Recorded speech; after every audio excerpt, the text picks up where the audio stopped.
Nicole noon, diyan siya nag-start eh. Actually, yung ginugulo niya si nanay ko na gusto niyang tumugtog ng ukulele. No? Gusto niyang magpabili. Tapos hanggang nahikayat niya di yung mga ka-schoolmate niya. Tapos hanggang sa nabuo yung 21 na bata. Tapos nag-start silang pumunta kung saan-saan.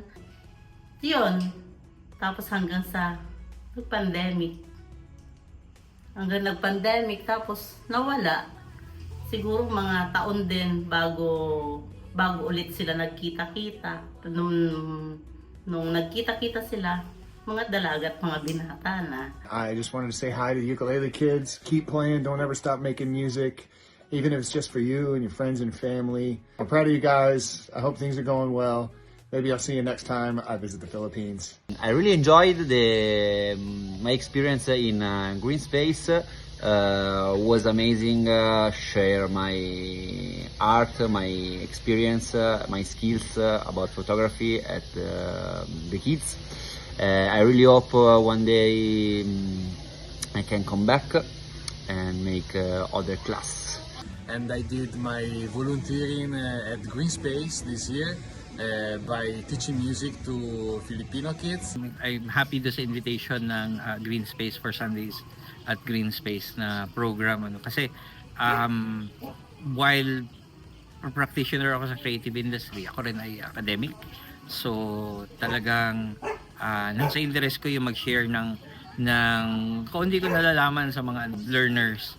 Any chance na magkaroon ako ng kumbaga I can give back at maturuan yung mga bata how exciting yung work as a journalist, hindi ko talaga tatanggihan yan. Kasi eventually kailangan natin ipasa yung mga natutunan natin para magpatuloy yung kumbaga yung tradition ng mga journalists, ano yung mga dapat gawin. Kaya naging advocate ako ng digital media literacy, lalo na sa mga kabataan, dahil sila yung mga digital natives, sila yung future storytellers, at sila yung decision makers. Sila yung mag-aangat talaga ng ekonomiya. As cliche as this may sound, as cheesy as this may sound, sabi nga ni Jose Rizal, ang kabataan, ang pag-asa ng bayan, at naniniwala ako doon. Grabe! Nakakatuwa naman sila. Talagang mga ka-Filipino at ka-heart. Naglaan ng oras at panahon para magturo sa mga bata sa ating segment na Wish Upon a Star.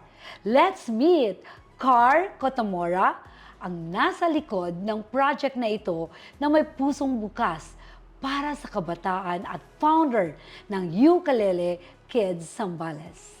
Good morning, Car! Good morning po, Teacher Jean. Napakasarap sa puso na makilala ka ngayon. Maaari mo bang ikwento sa amin kung paano nagsimula ang ukulele sa Zambales? At ano ang inspirasyon mo sa proyektong ito? Thank you, Teacher Jean. Nagsimula po yung Ukulele Kids Zambales noong 2017. Meron po kaming campsite. Ang pangalan po is Green Space Artist Village. So, nag-host po ako doon ng mga bisita na minsan gusto nilang mag-workshop. So, meron pong isang grupo, ang pangalan po Ukulele Underground Philippines. Nagpa-workshop po sila doon sa mga local kids doon. And then, yung mga bata po, nagustuhan nila yung session, yung natutunan nila doon sa ukulele. So, nagpatuloy siya. Yung mga magulang, lumapit po sa akin para sinabi nila na, parang nagsabi sila na, Car, baka naman pwede every week or kahit man lang every month may session ng ukulele kasi yung anak namin gusto. Opo, ni-request po ng mga magulang dun sa akin. So, ang naging challenge ko po doon, hindi po kasi ako musician. Okay. So, wala po akong alam sa pagtugtog ng ukulele. Ang kaya ko lang pong gawin, i-connect yung mga tao dun sa mga pwede. So, ang ginawa ko po, naghanap po ako ng pwede pang magpatuloy nung mga music lessons from the community and from my friends po na nandito sa Manila. Ang ginagawa ko po, binabiyahe ko sila from Manila, tapos sinuhost ko yung stay nila para makakapagturo po every week sa mga bata. Di ba libre yun? libre po yung lahat po ng mga sessions po namin, workshops namin sa Green Space, libre po siya. Gagawa ko ng program na kailangan ng community, tapos ikikwento ko po siya sa mga kaibigan ko na align po dun sa gusto ko na program. Tapos, pupunta po sila na sarili po nila na resources. Kasi gusto po nilang ibahagi yung sarili nila na kaalaman dun po din sa mga bata. Ang galing, no? Nakaka-proud naman. Sa ngayon, teenagers na sila, di ba? Yes po. Ano naman ang kanilang ginagawa? Balita ko, nag-level up na sila. Dinidiscover na nila ang mundo ng arts. Ngayon po, mga binata, dalaga na po yung mga bata, and nanghihingi sila ulit ng panibagong workshops. So, gusto daw po nilang matuto ng music production at saka video production. So, right now, Green Space Artist Village have Kapwa, we call it Kapwa Hub, Diwo Culture Platform. It's a do it with others. Do it with others. Opo, Okay. Diwo Culture. Do it with others, a culture platform where creative individuals, professionals would work together, create programs for the community. And we can all learn together in one place. So, yun po yung mga activity namin ngayon na meron kami ngayong program na Sundays in Green Space. Ito po, in-encourage namin yung mga parents na imbis na nagsa-cellphone yung mga bata sa bahay, pumunta sila sa Green Space, and I have friends na gustong mag-facilitate ng workshop and matututo kami together. So currently, meron kaming mga storytelling, visual storytelling Wow, ang workshops. galing.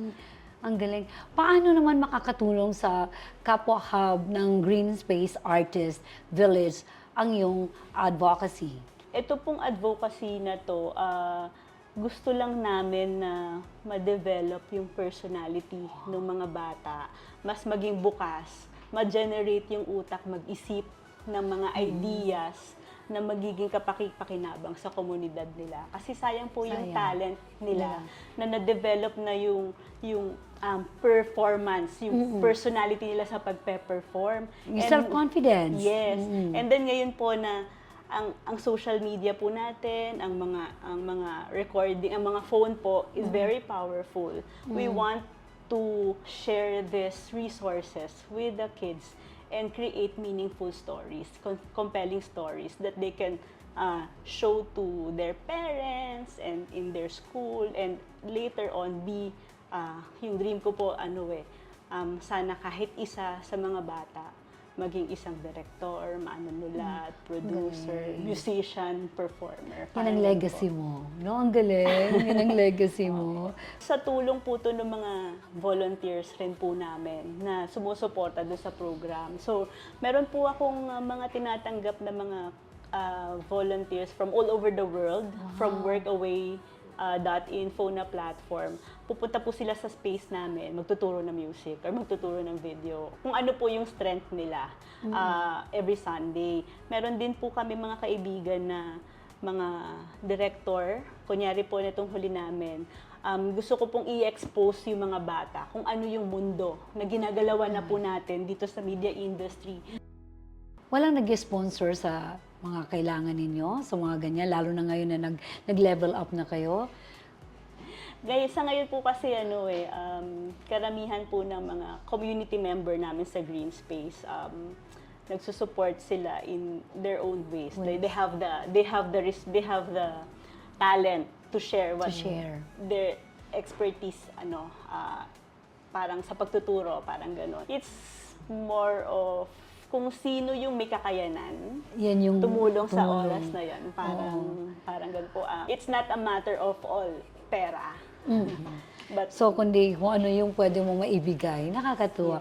Sa iyong pananaw, Carl, paano makakatulong ang musika at iba pang sining sa paghubog ng isang mabuting kinabukasan ng mga bata?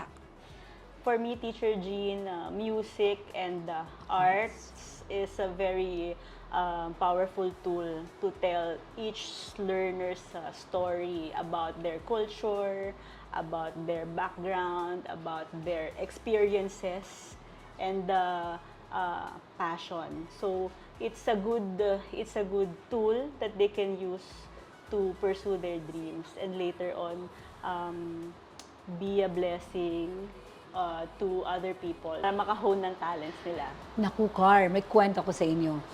Talking of arts, wala ako sa singing pero sa arts, na-develop talaga ako. Nung maliit pa ako, na talagang may nagde-develop sa amin sa dancing. Alam mo ba, na yun ang nagamit ko para ako maging successful. Naging scholar ako sa dancing. Doon din meron ding scholar sa singing. Meron ding scholar sa acting. Sa akin, dancing. Alam mo ba kung ano akong meron ako ngayon? Dahil dun sa talento ko sa dancing, doon nag-start, na-develop yung discipline ko at saka yung self-confidence ko. Kaya ako, sobrang malapit sa puso ko yung ginagawa mo kasi isa ako doon. Naka-experience ako noon. I'm a living testimony ng isang poor little girl na from Mindanao na may narating sa buhay because of my talent in dancing. Carl, ano ang nais mong iparating sa mga manunood ng Filipino at Heart? Sana po patuloy kayo na mag-book dun sa lodging namin para po ma-sustain namin yung existence ni Green Space para patuloy din po kami makagawa ng mga programs na pwede pong maging makabuluhan or makatulong po dun sa mga estudyante may pangarap. Dito sa Wish Upon a Star segment natin, hindi lang tayo nagbibigay ng pag-asa, kundi nagpapalaganap ng kultura, ng pagbibigayan at pagmamalasakit. Maraming salamat, Carl. Saludo kaming lahat sa inyo. Tayong lahat ay sama-sama. The one who love Filipino at heart. Tayong lahat ay sama-sama. Maging inspirasyon ng bawat isa.